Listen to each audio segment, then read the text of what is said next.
Vos 2 centres de rénovation Home Hardware de Newport et dans sa Beau-Fils et votre caisse Desjardins du littoral gaspésien vous présentent Reflet d'ici.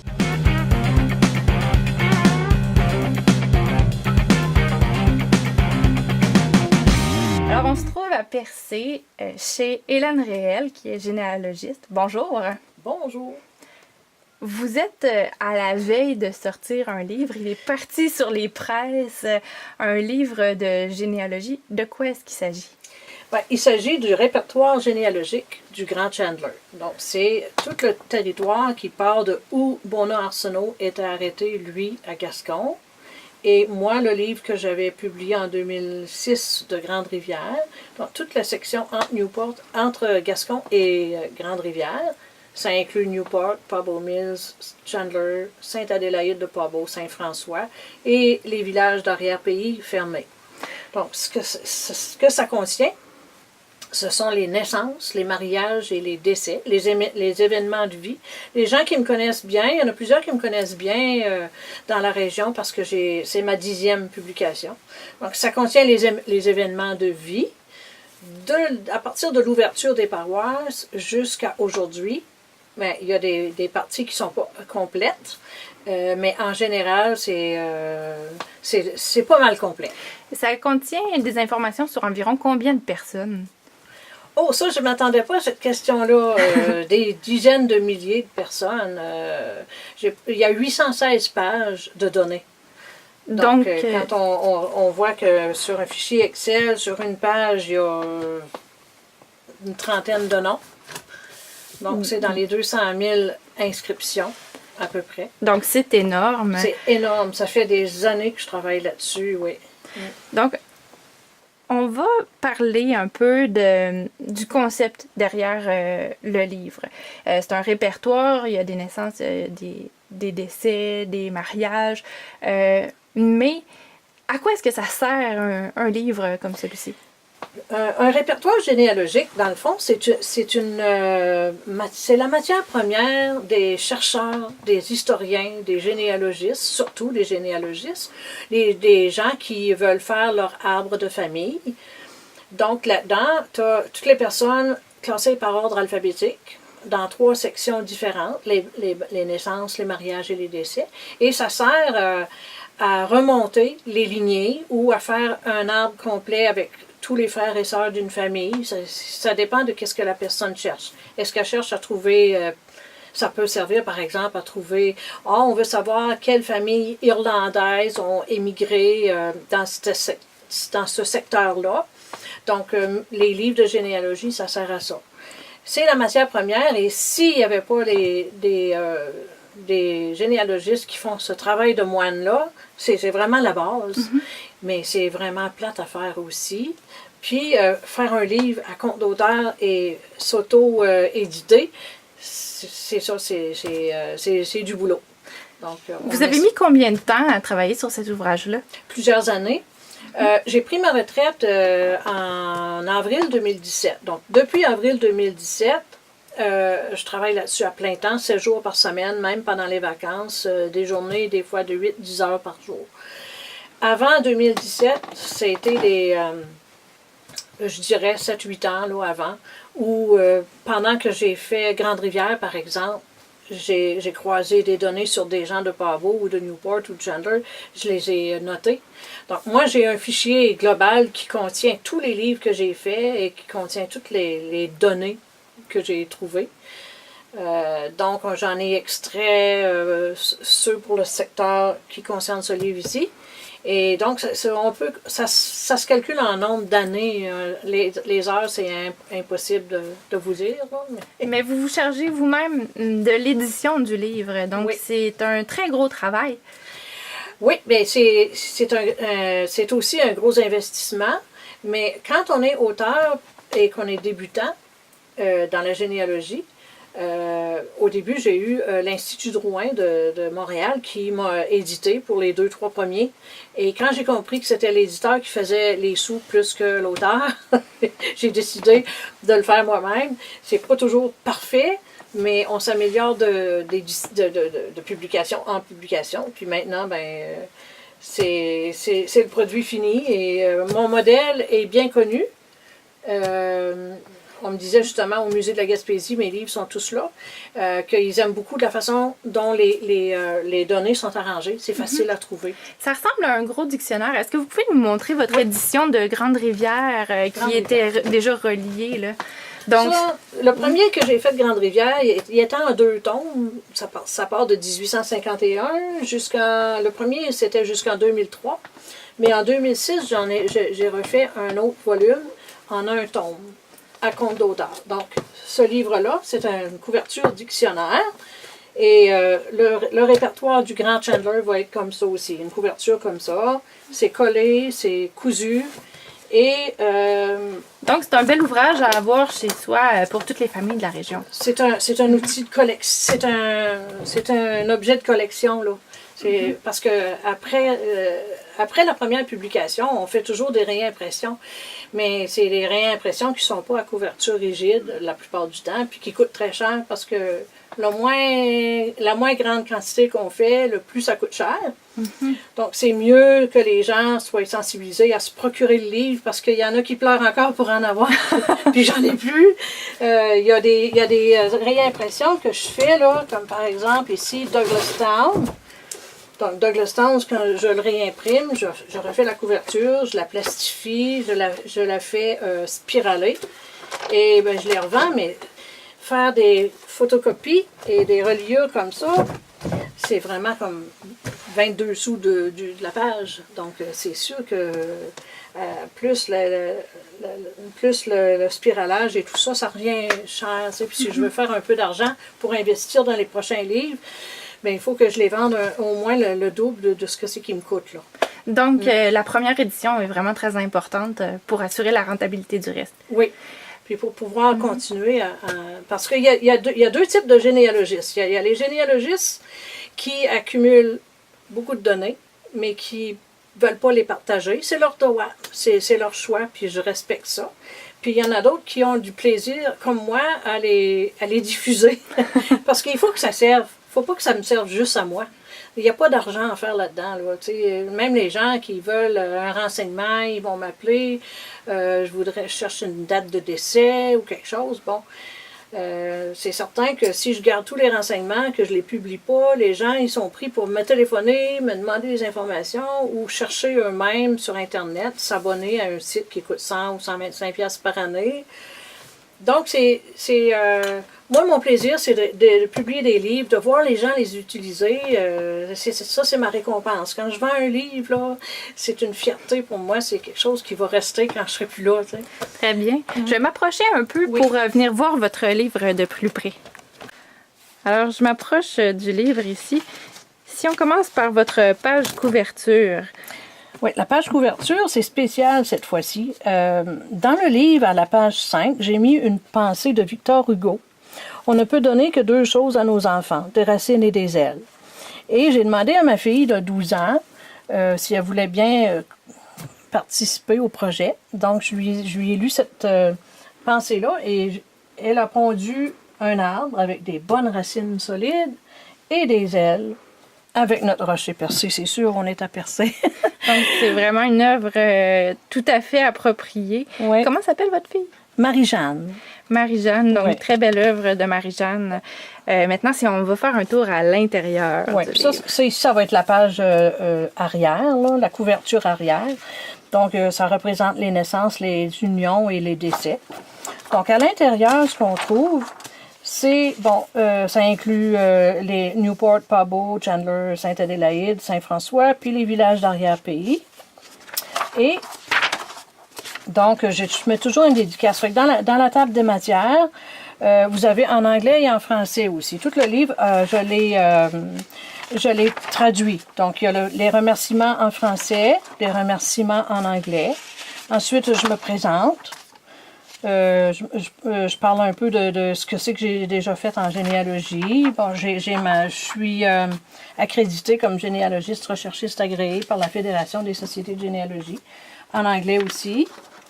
Il y a une carte géographique qui indique où sont les secteurs couverts par le livre, donc Newport, Pabot, Mills, Chandler, Pabot, Petit Pabot, ce secteur-là. Puis, la liste de mes publications précédentes. Et là, j'indique mes sources. C'est sûr que mes principales sources, c'est le fonds Drouin, les microfilms de l'Institut Drouin.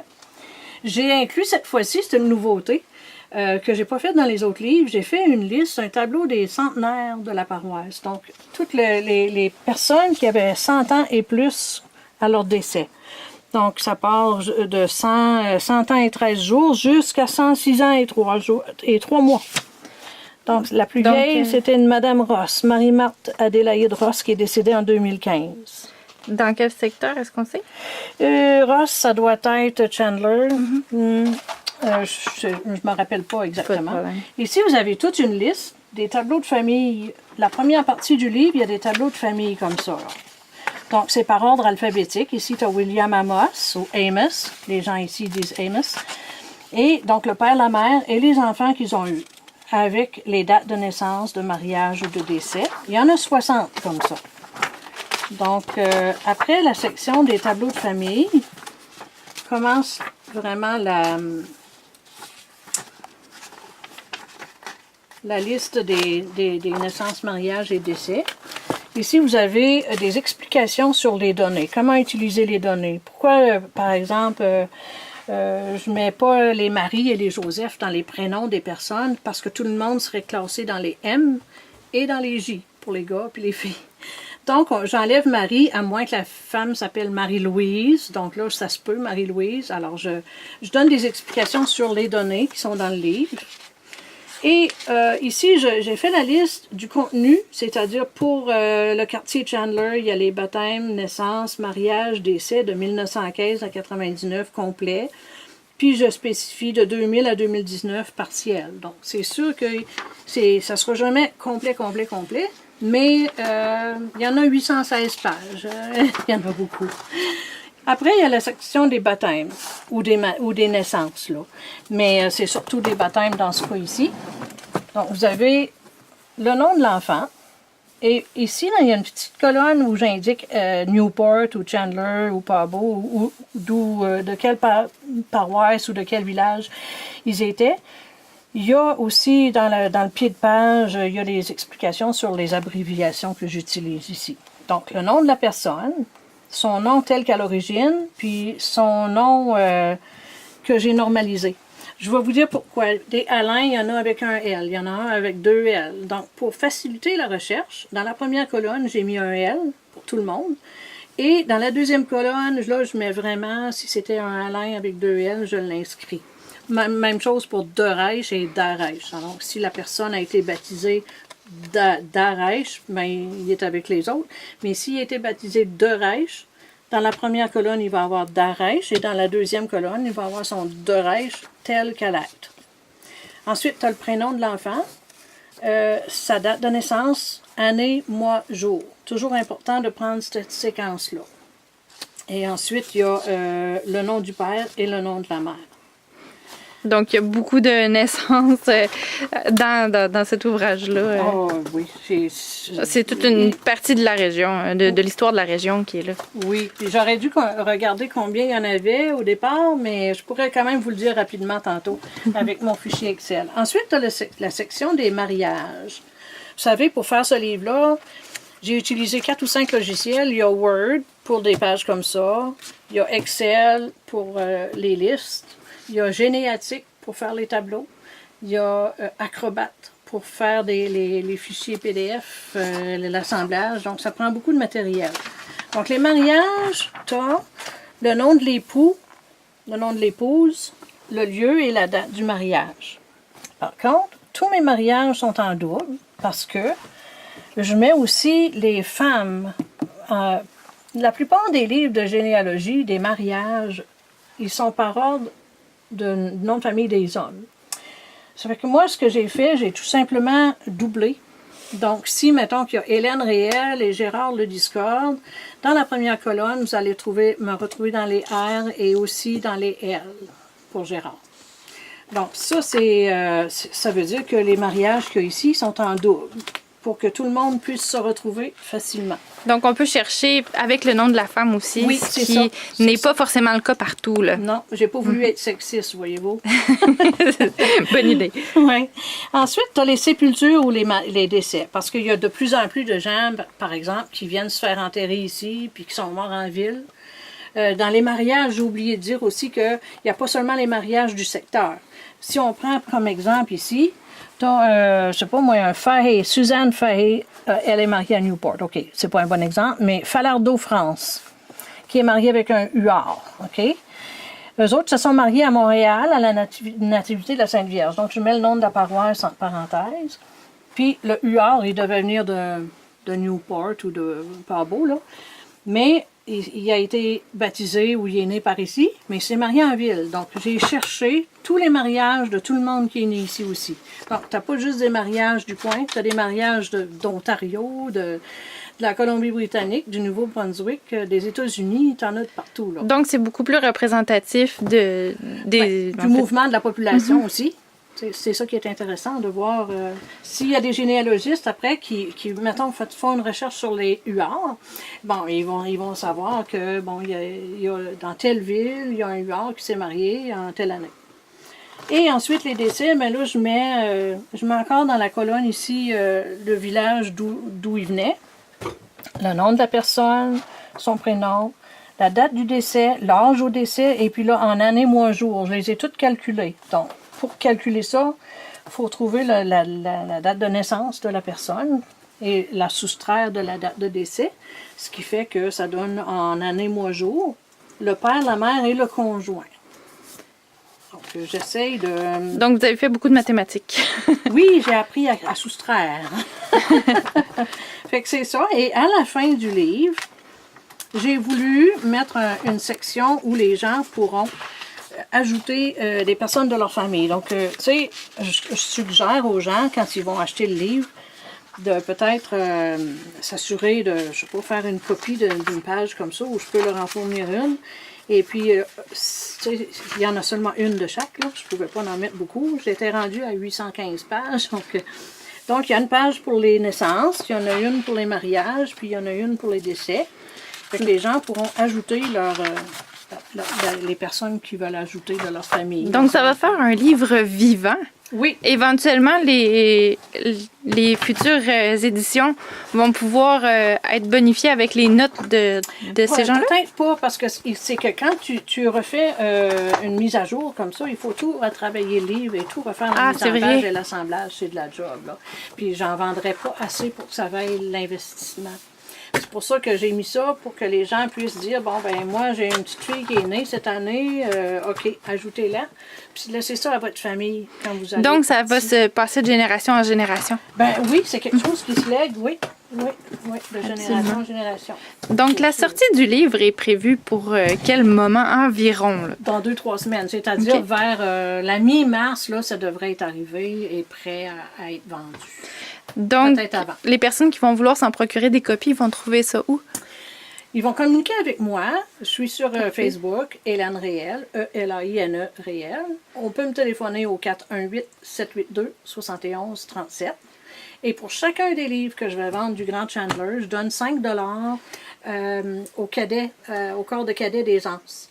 Donc, si j'en vends 500, ben, ça fait 2500 $ pour les cadets des Anses. Ma fille est dans les cadets et ils font tellement un beau travail que j'ai pensé à quelque chose qui pouvait les aider. On a toujours besoin, l'argent c'est le nerf de la guerre, donc c'est ça, les gens, aussitôt vendus, aussitôt que l'argent va être remis en cadeau au cadet, au corps de cadet des Anses.